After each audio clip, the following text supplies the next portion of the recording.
ચૂંટણીમાં ઉમેદવારી પત્ર ભરવાનો છેલ્લો દિવસ હતો ત્યારે બનાસકાંઠા લોકસભા સીટ પર અંતિમ દિવસ સુધીમાં કુલ 24 ઉમેદવારી પત્રો ભરાયા, જેમાં ભાજપ, કોંગ્રેસ, બસપા, ભારત આદિવાસી પાર્ટી અને અપક્ષ ઉમેદવારો મળીને કુલ 15 ઉમેદવારો પોતાનું ભાગ્ય અજમાવી રહ્યા છે।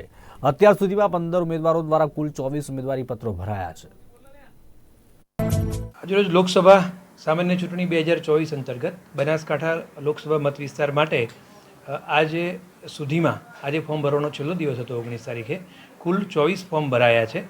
એમાં કુલ 15 ઉમેદવારોએ ફોર્મ ભર્યા છે, જેમાં ભાજપ, કોંગ્રેસ, બહુજન સમાજ પાર્ટી, ભારત આદિવાસી પાર્ટી એવી કુલ 7 પાર્ટીઓના ફોર્મ છે અને બાકીના 8 અપક્ષોએ ફોર્મ ભર્યા છે।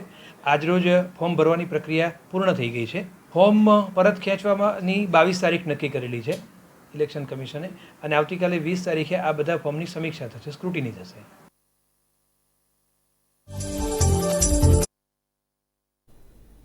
રાજકોટ લોકસભા બેઠક પરથી